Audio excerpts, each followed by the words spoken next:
Hello, everybody, and thanks for giving me a few minutes here while I was getting ready. It was a little bit hectic here.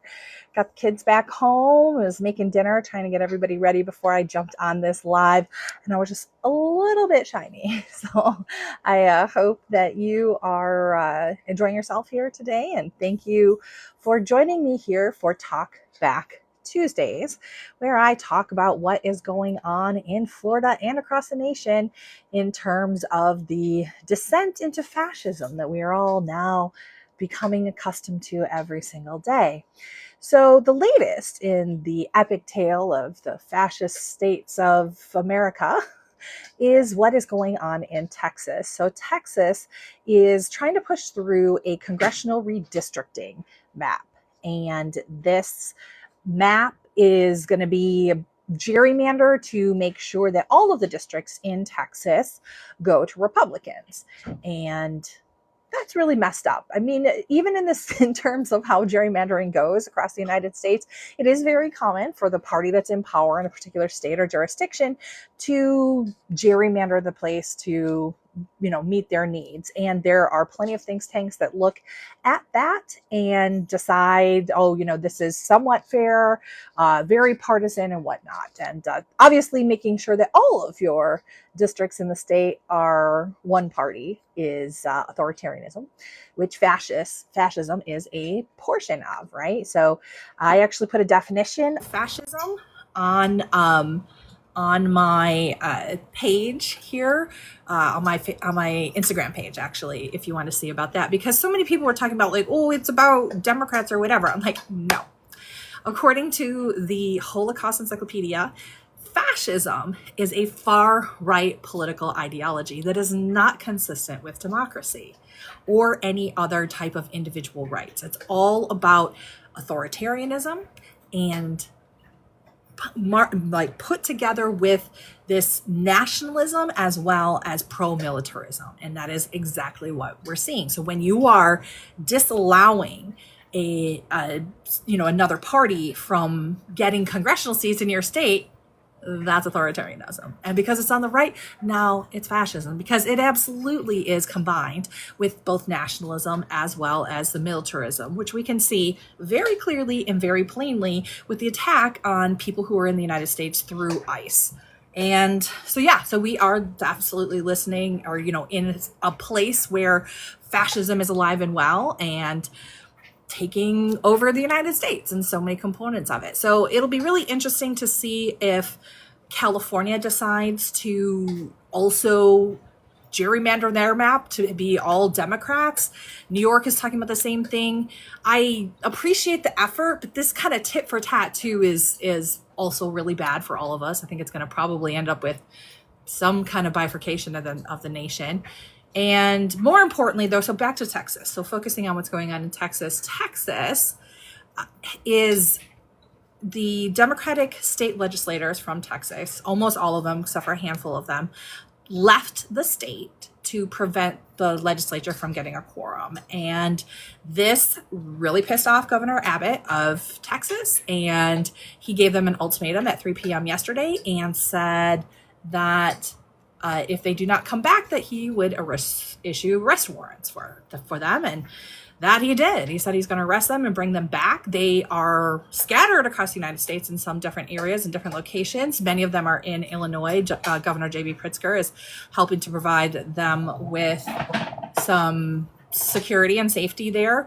The Texas Guard or Rangers or whatever they are don't have jurisdiction outside of Texas, so they can't really be drugged back.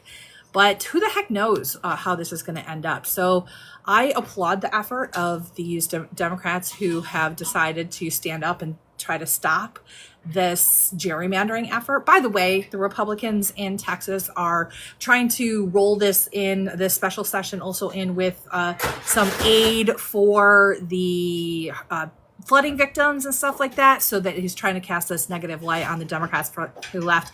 But the very first order of operations is this gerrymandering of the map to get more Republicans in Congress through really ill-gotten gains. And it's obviously undemocratic and it's very fascist. So that is what is happening with that right now. So thank you for joining Talk Back Tuesdays here. I do want to say thanks to the folks who are joining us here. If you share this and invite more people, I would love to have on, especially if you have other lefty besties, other progressive folks, other people who are interested in Florida. I am the founder of Big Mouth Media, so I run a media company where we put out articles and do reporting and podcasts on Florida politics and commentary on national politics as well. And we have a lot of up-to-date information on our Instagram and Facebook pages as well. So we encourage you to follow over there as well. We have the Big Mouth shop too, which has got a ton of new stuff. I've been inputting a lot of great shirts, tanks, and other items just for your lefty besties. So please check out the Big Mouth shop at bigmouthmediafl.com. We've got some great shirts there. And all of that, if you get a paid subscription as well, you can subscribe on our website and get free content into your inbox. And if you get a paid subscription, then you get full access to our videos and everything, once again, delivered to your inbox. And you get the bonus of being able to support an independent media, independent journalists, independent writers, and moms who are business owners here in the state of Florida, which is constantly under fascist attack. So speaking of that, the biggest thing in fascism in Florida is the alligator Alcatraz, the Everglades detention camp.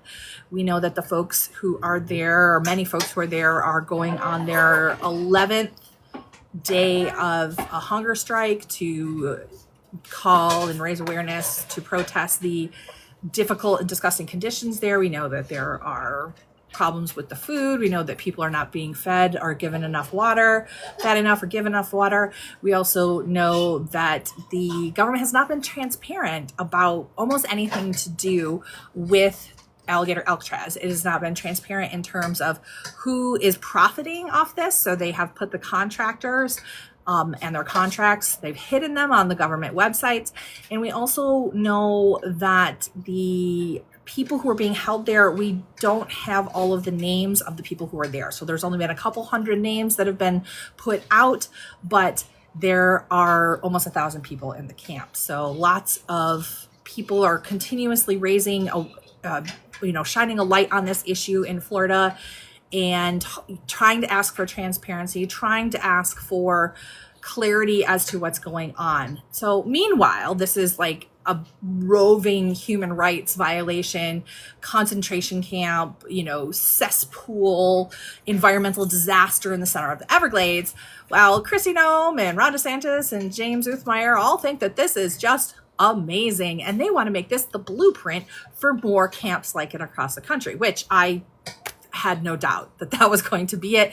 They're probably going to first initially sell them as these immigration detention centers, but then I'm also worried about the executive order from last week about the civil commitment. I'm very concerned about that, where they are going to be increasingly target unhoused people, people with mental illness, and other folks who don't have, or quote unquote can't take care of themselves. So I see this as just honestly a way that they are going to, target political operatives and start, locking up everybody. But with the ease that they had with building and putting up alligator Alcatraz, of course it's going to be a model, because in 8 days they were able to build a facility for 1,000 plus people without any oversight. And so I'm sure they're going to be rolling that out across the country so they can pump up the mass deportations and lock up whomever they want. I'm very, very concerned about all of this. This is not democracy, and we should all be appalled by it. We should be standing up, and I know I have.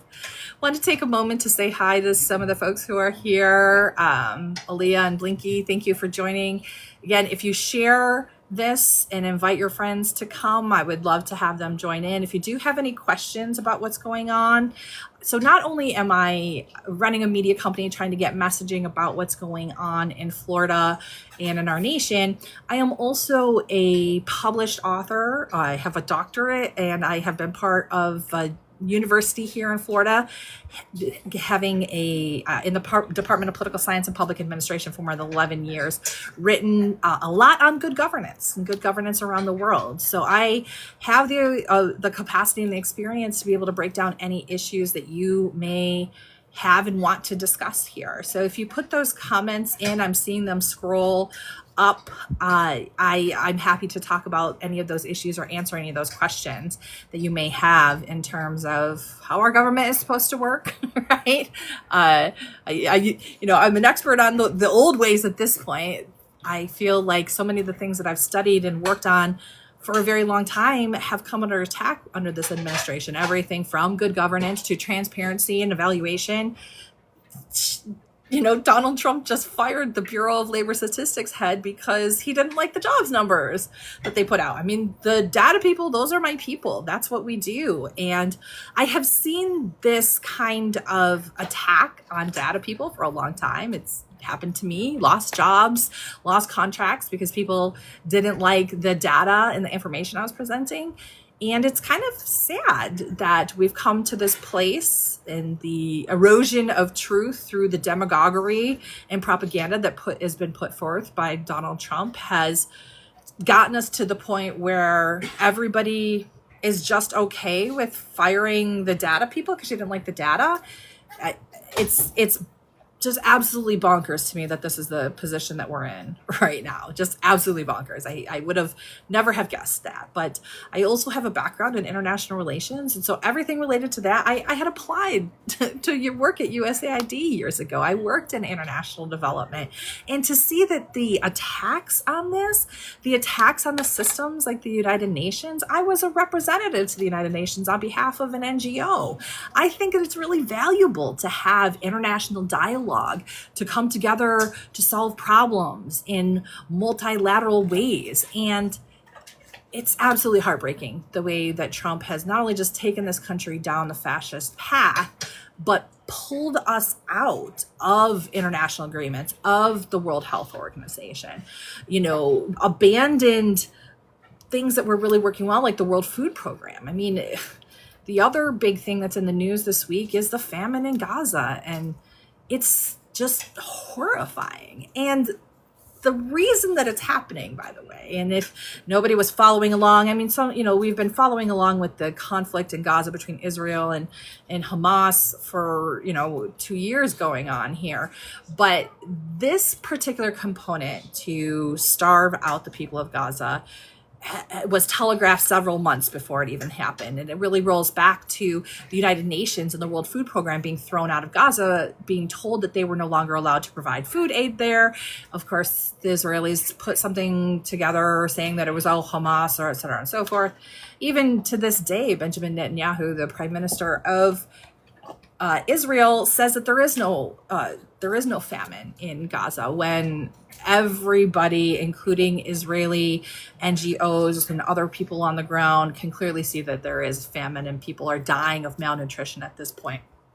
So the situation with Gaza goes back to the United Nations being thrown out, and then this Gaza Humanitarian Foundation, which is being exclusively funded by the United States and Israel, is the only group that is in charge or allowed to bring in and distribute aid. It's not nearly enough. And it has been very violent. More than 100 people have been killed trying to get that aid at these GHF sites. And it's just an absolutely horrific thing. And I can say that you can tell that when somebody like Marjorie Taylor Greene, who I wouldn't say is super high on the empathy scale, but when Marjorie Taylor Greene starts calling it a genocide and starts questioning whether or not this is right and the United States should support Israel, you know that things are going super bad. You know that they're going bad when Marjorie Taylor Greene is like, oh, well, maybe we shouldn't be supporting these people who are killing babies over there. So that's another thing that weighs on my heart and many people around the country and indeed the world. Interestingly enough, in the international realm, there are many countries now that are looking at acknowledging Gaza as its own state, right? Like that, I believe now we have France, we have the UK, and then Canada, assuming that they meet some demilitarization standards with Hamas, something, or Hamas rebukes their political position, then those countries will recognize them as an actual state in terms of the United Nations. So I found that strategy to be particularly interesting. And I mean, my first reaction is that it's like a little, too little, too late, right? And I feel like they should have done this a long time ago, but it seems to be some kind of international strategy to try to stop what is going on in Gaza in terms of the famine, and maybe give some additional credence to what's going on to the country, or to rebuild it as a state. So we'll see that play out. I believe September is the deadline. So we're already here into August. So that will be playing out over the next couple of weeks as well. I think the thing that I really hope moving forward, because a couple of weeks is going to matter a heck of a lot as to whether or not these folks get food, is that I hope that the food aid increases. These little baloney airdrops, not nearly good enough, and we need more trucks to get in. They estimate that they need 600 trucks. The aid agencies estimate they need 600 trucks of food just a day, to be able to feed everybody and get out of these famine conditions. So I really do hope that we can increase that amount to save these folks, because women, children, civilians do not deserve to be killed in this fashion and in a slow famine. So thank you. I see some more folks are jumping on here. Hello, everybody. Dr. Cindy Banyai. This is the Talk Back Tuesday. If you do have some questions or comments about politics in Florida, what's going on, or in the country, I mean, I am a political junkie. I listen to podcasts and read all day.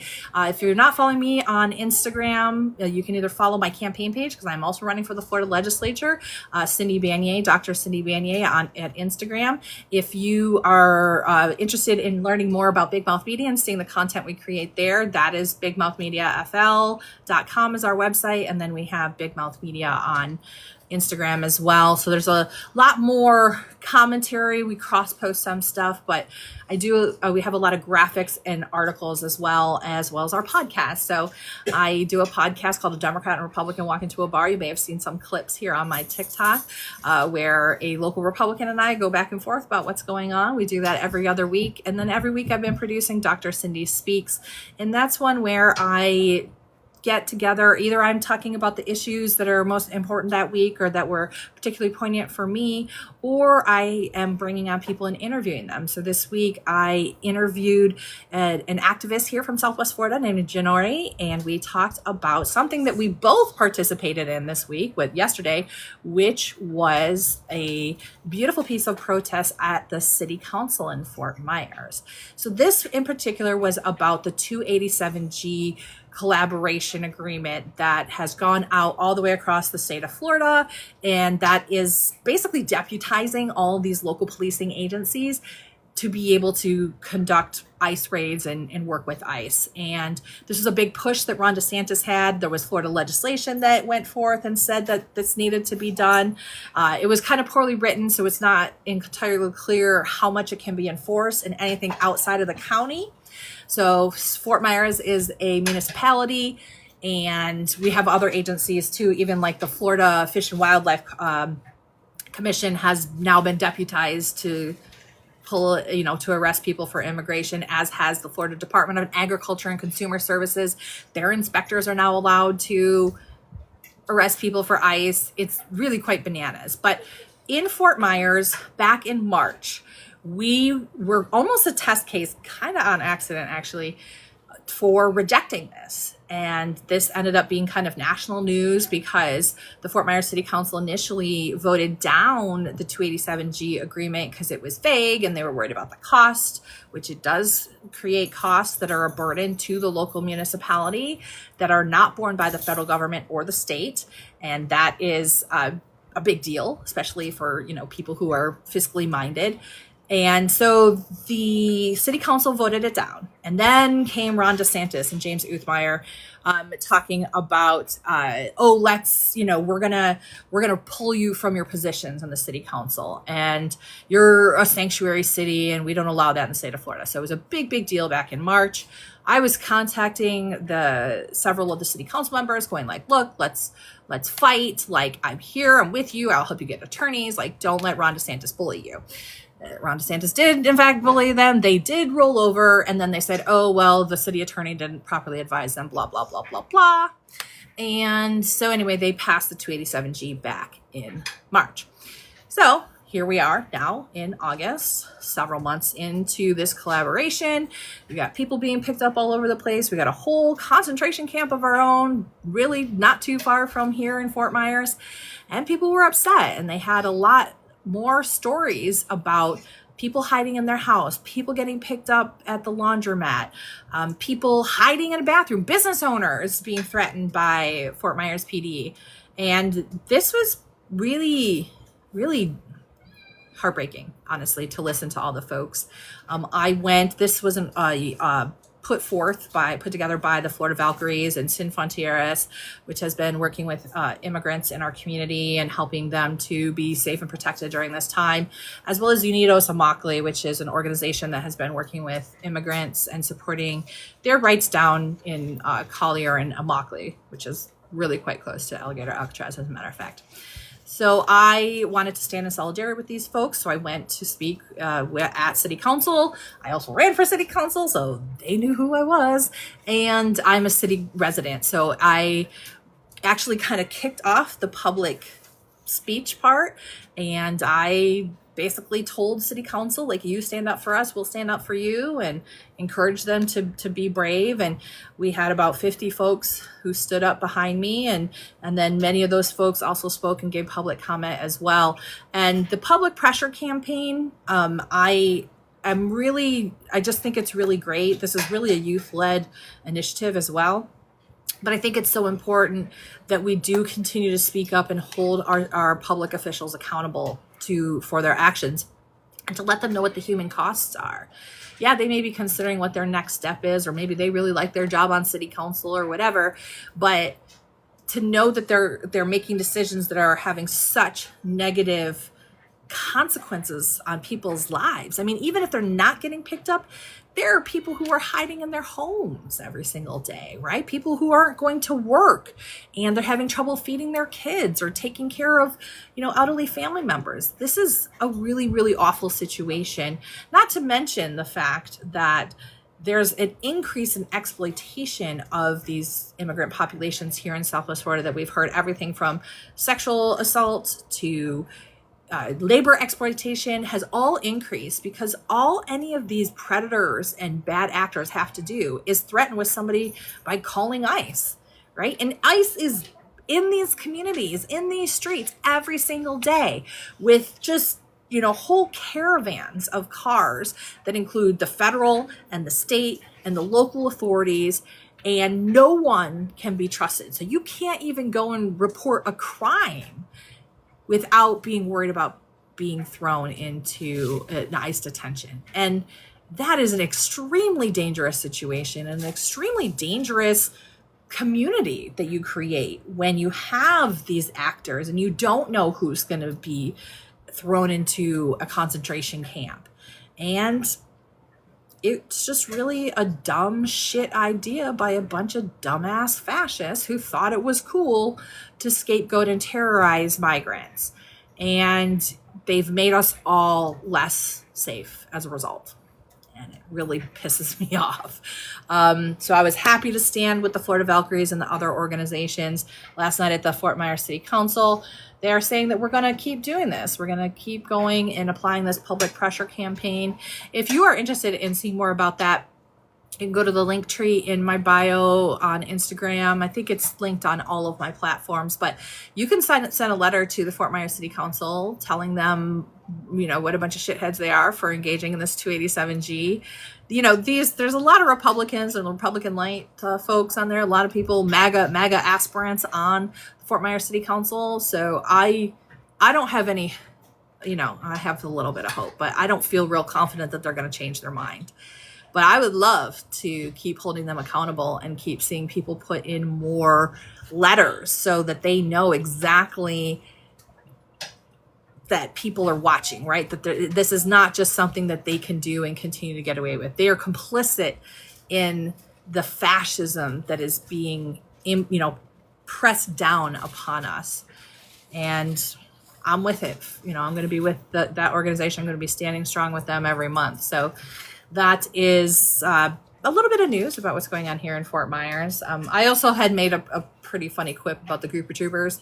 And like I said it as kind of like a joke, but I have heard several stories over the years about the Florida Fish and Wildlife Commission, which is, as you can imagine, they are the ones who are out there. They're on boats, right? They're patrolling, making sure people aren't drinking and boating, sure that when they're fishing, they got a fishing license.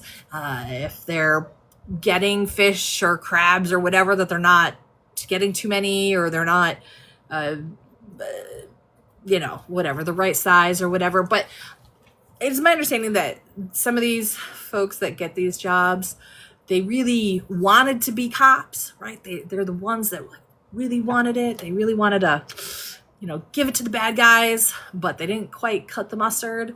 And so the best they could do was become a Florida Fish and Wildlife person. And I'm a little bit worried about deputizing those folks, those guys who are all like wannabe Gestapo SS members, but then couldn't quite cut it. And we're going to let those guys be the ones who are going to go out and round up migrants now, because they just passed the 287G agreement as well. I am very concerned about stuff like that, right? Because,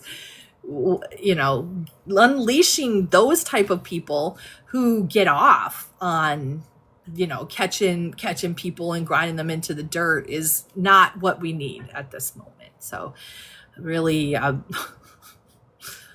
not too impressed with the group trooper component here. So yes. So, all right. I see a couple folks. Thank you. I see, I just wanted to say that I'm just getting used to these TikTok lives, and I see a lot of different things going on. Some people are like inviting me to be a guest, or it's asking me to invite you. I just want to say that I'm just not really ready to do all of that yet, because I don't know how it works. At some point, I'll probably get some special guests on these sessions where I can invite them in, or if you are people that I know, we may be able to pull you on and have a conversation like that. But I just don't know how all that stuff works quite yet.